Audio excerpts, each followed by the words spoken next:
Hey everybody, I'm excited to be here at Games for Change, a wonderful organization, and thank you so much for having me. My name is Lance Weiler, and I am going to be talking to you about story-driven innovation today. We came to Sherlock Holmes for two reasons. Primarily one is it's in the global public domain, and then the second reason is Arthur C. Doyle's stories, his 56 short stories in his 4 novels. When those first serialized stories were coming out and they were being printed, he was writing about ballistics and writing about bloodstains and writing about non-contaminated crime scenes. And law enforcement was reading those things, and they were saying, wow, that's a really good idea, we should actually apply that. And so some of the cornerstones of forensics came from his fiction. And so just felt like that was a very nice kind of jumping off point for this idea that we're in this moment where, unlike the first generation of technology that's been developed in the social space, which has been by primarily engineers or developers, we're at this interesting threshold where there's an opportunity for story to help drive what effectively will be those next social applications, hardware, software. And that hope that humanity can have a voice in what technology is as opposed to technology shaping humanity. So with Sherlock Holmes and the Internet of Things, over the course of 12 months, we experiment with an open space. Anybody's allowed to come. We welcome anybody who wants to be a part of it. It meets monthly all throughout New York, but then also is going to be a massive online course that's free that folks can come into. And what we're experimenting with this, next slide please, is we're experimenting with this idea of how,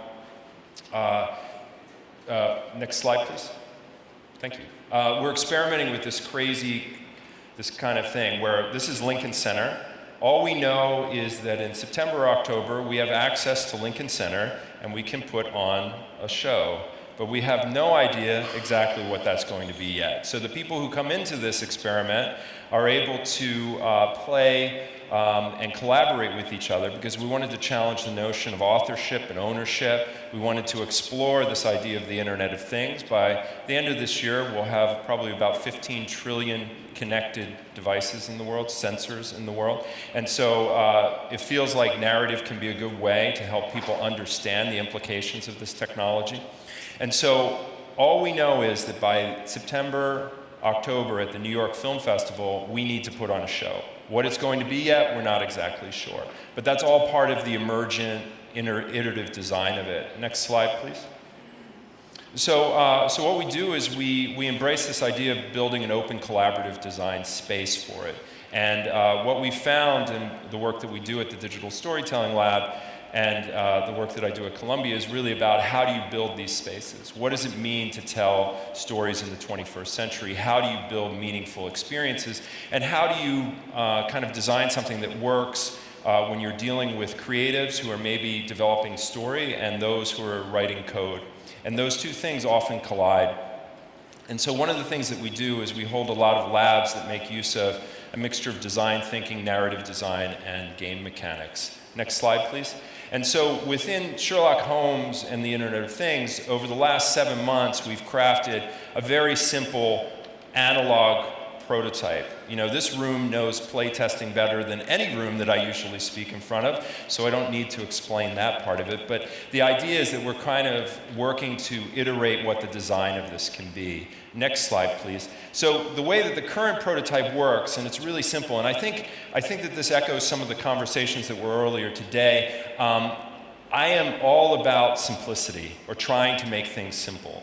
I want the stories that we tell to be something that can be reflective of an emotional core in some way, that somebody can feel something from them. A lot of the work in the interactive space tends to be more tell than show, and I come from being a screenwriter, and when you're a writer, you know that it's all about show and not tell.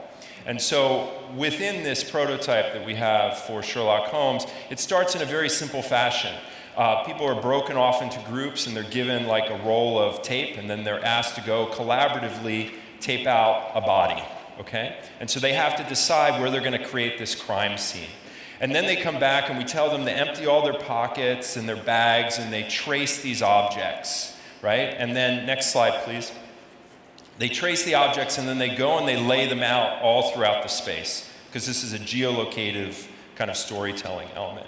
So they go and they place them, and they'll place them around the bodies, and then they'll kind of come back and as individuals, they'll write descriptors for what those objects are, right? And then they'll go and they'll lay them down near the bodies. So then at the end, they have like a crime scene that they collaborated around. They went off as individuals, they emptied their pockets, they traced these objects, and then from there, they went around as individuals and they wrote down these like flash fiction things, these descriptors, kind of like Ernest Hemingway's classic two-line fiction, for sale, baby shoes never worn, it packs an emotional punch.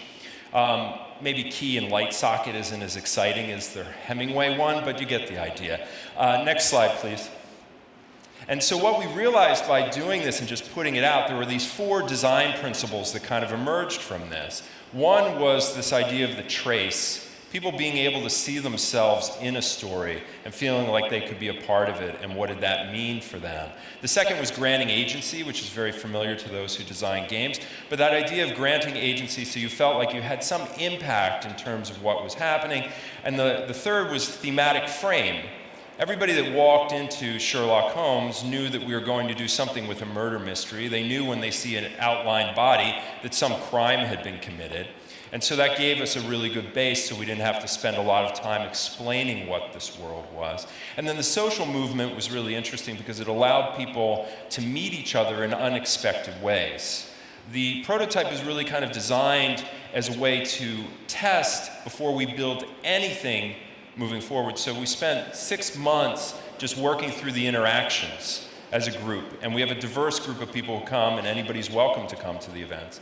So we have engineers, we have architects, we have Sherlock Holmes fans, we have storytellers, game designers, folks who do UX, high school students. It's just a mix, whoever wants to step into the collaborative space. Next slide, please. And speaking of stepping into the collaborative space, we are tying this into a free 10-week online massive collaboration, right? It's a course that will run for 10 weeks. It's free. It only takes 250 participants. Whoever wants to request an invite to apply, we'll send you the application. And the idea is that we're trying to figure out what does story look like when you have massive amounts of collaborators from all over the world. And so this project, we've run the prototypes in London, Paris. We're doing some stuff in St. Petersburg. There's probably about 10 different locations globally that will take part in what we do. And the course, which I'm going to be teaching with Nick Fortuno, who opened the day, along with Jorgen van der Sloot, makes use of, I handle the narrative design and the experience design part. Nick handles like the game design and interaction. And Jorgen hits on the design thinking side of it. So if you get a chance, highly recommend you guys check that out.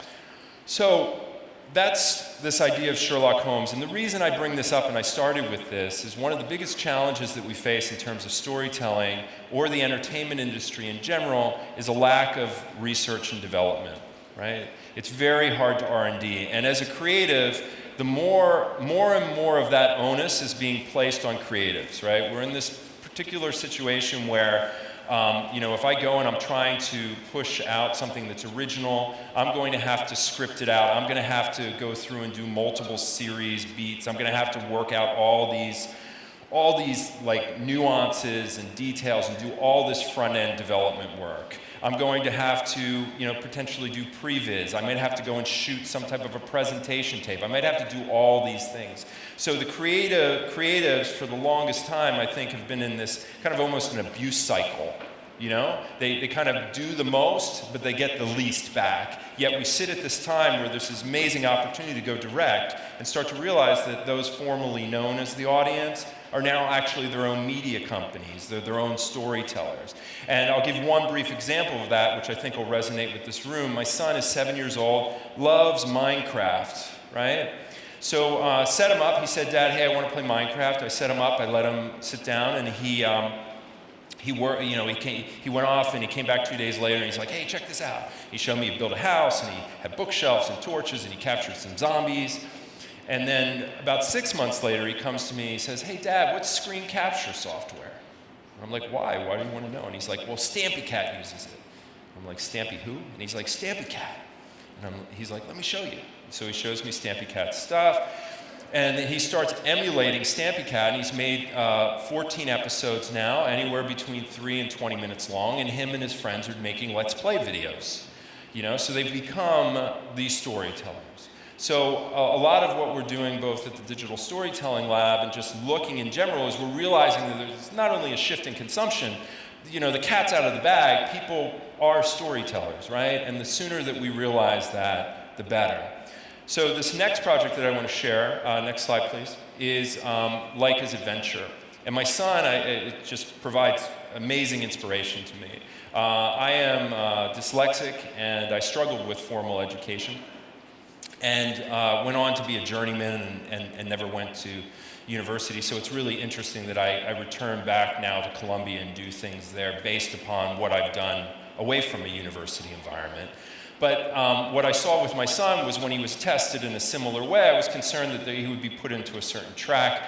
And Laika's Adventure became this interesting exploration into how can narrative and play and design create environments where children can have a voice and they can learn 21st century skills and they can be in more of a collaborative design environment.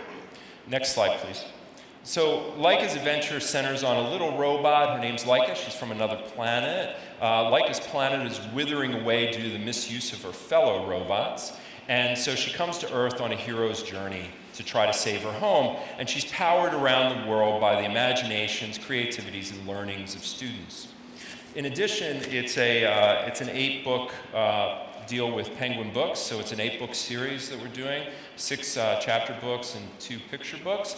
And then we do these really fun global labs where we actually take Laika around the world, both to schools, after-school programs, museums, and it's a wonderful way in which the physical and digital side can come together. Like, I'm fascinated with bridging analog and physical interactions, and what does that mean in terms of learning.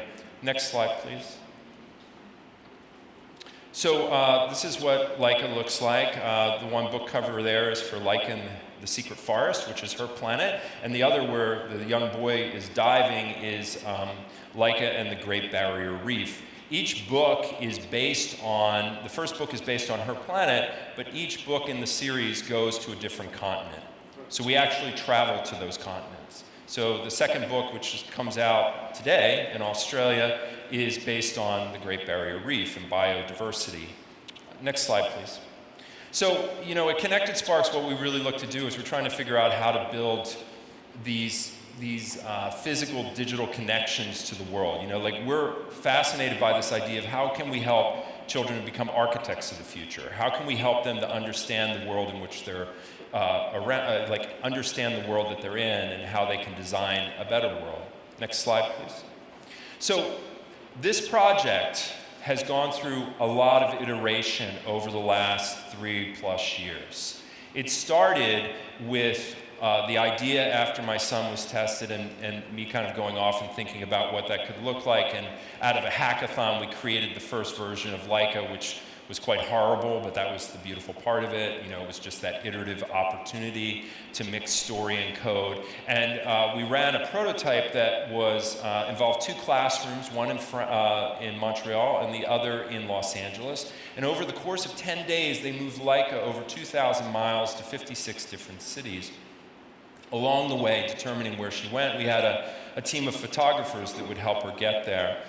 From there, we have done and run about 50 labs all over the world, and we've reached over 3,000 students. We've spent a lot of time with the Harmony Institute, which measures impact within entertainment and play, kind of looking at how we can build a framework around this and figuring out ways that we can be able to measure the impact of what we're doing with the story and the learning retention and the interest levels. Because in some ways, I'm fascinated with this idea of how can we scale something like a Montessori experience.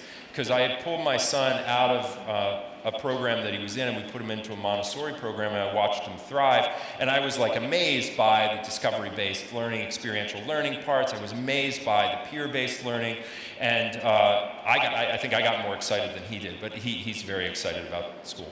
So from there, we kind of did a soft launch of the books. We did a test in Australia first, struck a very innovative publishing deal, and from there we've released Leica as a plush that takes an iOS or an Android device that slides into her heart pocket. It times off of interactions within the story world, and it's anchored around a number of different activities that the children can do. Next slide, please. So when she went across the country, we learned all these really amazing things. You know, there was an element where we left room in the narrative, we left room in the experience for the children. That was such a huge thing. We could have shot her against a green screen, but because the children had a say in where she went and they knew that she was in the physical world, it elevated everything. They got super excited about it. And the one thing that was interesting too is we played with this idea in this beta. We played with this idea that one group only spoke French and the other group spoke English, and they had no translators. Yet they were able to help her move all across North America. You know, and it was through the narrative, it was through the story, it was through universal qualities that are within stories, and that was very powerful. And so if they said they wanted her to hula hoop like they did at Mount Rushmore, we took her there and she hula hooped at Mount Rushmore. Next slide, please. One thing that was interesting that we did too is that the children ended that particular beta with sending her 90,000 feet up into the atmosphere. And so you could see her at the curve of the Earth, and it took about an hour and a half for her to climb to that height. We worked with the University of Maryland. The kids built the rig. We have weather balloons. It was awesome. She climbed to that height. The weather balloons burst. She fell back down to Earth. It took about 20-some minutes, and it took us about 3.5 hours to find her in a cow pasture.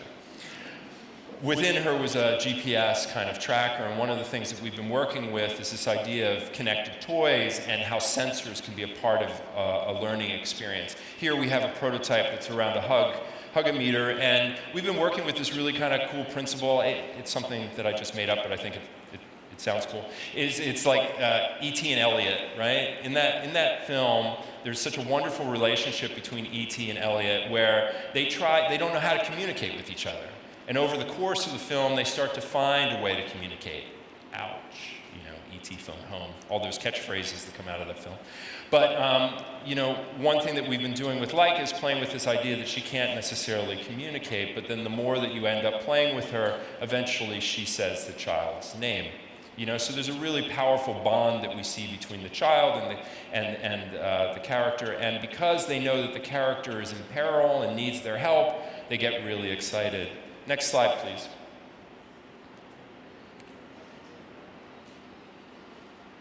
Thanks. So we've been doing like a roving lab with her. So we've done about 50 labs. I'm going to describe to you like how the labs work. I'm really excited about the kind of the user flow of it. So the kids come outside and there's a rope dangling from the air, and they look up and there are these balloons. I have a balloon motif. I like, you know, she comes from space anyway. So they're kind of dangling in the air, and there's a box. And they realize if they pull the rope down, they can pull it down, and then they were like, okay, well, what do we do with this box? And then they realize that they have to collaborate, and once they kind of they collaborate, they're able to open it, and inside she's there, and we tell them about where she came from and what she's been struggling with and what she's trying to do. And then we ask if they want to help, and they all go bananas, you know, and then they end up helping her on her adventure. Next slide, please. So the labs teach a variety of things based upon where we are. They teach STEAM-based activities, science, technology, engineering, art, and math, okay? And they teach physical computing, and then depending upon where the students are, we will do a variety of activities that are team-based, collaborative. Next slide, please. Next slide. So the one thing that we're really kind of all about is just trying to share as much of the process. A lot of this is very much around the time of like shaping a new grammar. You know, it's almost like the silent era of filmmaking. You know, when silent film started, they would set a camera up on a tripod and they would shoot a stage with actors, And then one day somebody realized, well, wait, what if we took this tripod off, took the camera off the tripod and we went outside, and then the grammar of cinema unfolded, right? We're at a similar place with this idea of interaction, the relationship to an audience, how story and immersive experiences are built, the fragmentation of the infrastructure that currently exists that makes it challenging. And so one thing that we do a lot at Connected Sparks, and I do a lot across the work that I do, is work to share the process. So we've been working on a really cool kind of impact report, which is called Purposeful Storytelling in Play, Creative Uses of Data to Measure Learning Impact. Next slide, please. You can get it there. We're launching it here today. And so that's likeisadventure.com/impact. We go through like all the ways that we've used design, the power of questions, how we're building out different measurement techniques, how we're weaving, like how it works in the classroom. And it's a living, breathing report. Like everything else that we do, it's iterative. You know, we're really into this idea of experimentation. So on May 30th, at the Children's Museum of Art here in New York, it's stone's throw away from here, we are going to run a day with Leica, because the theme that month of May is far, far away. So Leica is going to be there that day, and the Harmony Institute and Connected Sparks are going to be working to do some really interesting data impact measurement research, looking at how children flow in terms of the learning journey that they have across an experience like that with multiple activities. In addition to that, what they're interested in, and then the retention of the learning. So we're going to be sharing all that stuff on the impact side. So it's a document. A lot of the stuff that we do is under a Creative Commons license. Next slide, please. So the one thing that I think that is really kind of critical, and as I work through this type of work, is I realize that I'm kind of marrying a number of different processes. I'm marrying what it is to understand narrative and how a story is told, and then I'm looking at this interesting way to kind of start to bring code into it and try to make it invisible. Because I think one of the things that I'm constantly struggling with, and I've become really interested in this idea of, I guess over the last decade or more, the power of something like design and design questions. So if I were to say a design question that I struggle with all the time is, how can I make stories more, how can I make it so the technology disappears and people can experience the story in a way that they feel like they have some degree of ownership over it. They feel as though they have some degree of a chance to be a part of what that is, and a sense of community that comes with it. So when I'm looking at like the design of this work, I'm thinking about like 4 key things. I'm usually thinking about this idea of how can I make it pervasive? How can I make it social in some way that it kind of just spreads? It has a spreadability to it. How can it be connected? And that connection can be something that looks at this idea of story as entertainment, but then also looks at this idea of story as a utility. Is it helping somebody discover something? Is it helping somebody learn? Is it helping them connect to somebody that maybe they would never connect to otherwise? And then the last point is about this idea of how can it be personalized or customized in some way, which I think is really quite exciting when you think about the potential of where storytelling is headed. And I think if you look at some of the indications of where we sit right now as this emerging category grows, and you look at the opportunity for, as I started and I was talking about this idea of sensors being all around us, connected objects all around us, becomes different ways in which we can interact with the world and different ways in which we can experience stories. But at the core of it, it's really about this idea of a personal connection, right? If the experience isn't there, if there's not an emotional core to what you're trying to do, then it's not going to work. It's going to fall short. And I have failed many times throughout my career for trying to be ambitious, trying to build things that are really massive, and in a lot of ways just throwing a lot of stuff up to see what sticks and what doesn't and learning from it. And what I've come to realize is the more that I can be kind of vulnerable in that design process of what it is and share what those findings are, it creates a scenario that builds a better collaborative environment to move these stories forward.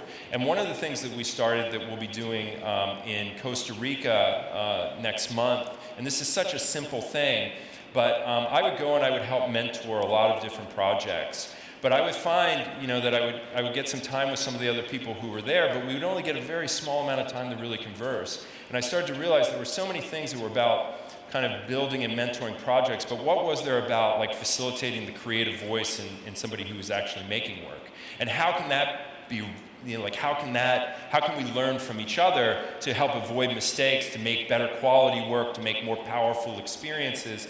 And so that residential lab that we do is called /story, but at the core of it is really about the diversity of people who can come into a room and being able to give voice to those people. So the last thing that I want to say is, I think a lot of the answers to what might be coming come from that diversified approach. And the more that you can escape, and the world that I live in tends to be very auteur-driven. Storytelling tends to be very celebrated, auteur-driven. You usually see a film by, and it makes it seem like that one person did the whole thing, and then you watch the credits and there's hundreds of other people. Is this idea of this shift in thought towards something that's more embraces this idea of collaboration. And I think the opportunity and what I get excited about from the space of play is the way in which you kind of, very similar to how my son just got lost in something like Minecraft, is an emergent space. So I think being able to embrace emergence, being able to allow yourself to open up to a creative process that recognizes other collaborators, maybe outside of who you would normally work with, is one of the most dynamic things that can be built. So I invite all of you to check out the Digital Storytelling Lab that we do at Columbia. We do all kinds of really wonderful events there. And I want to thank you very much for your time today.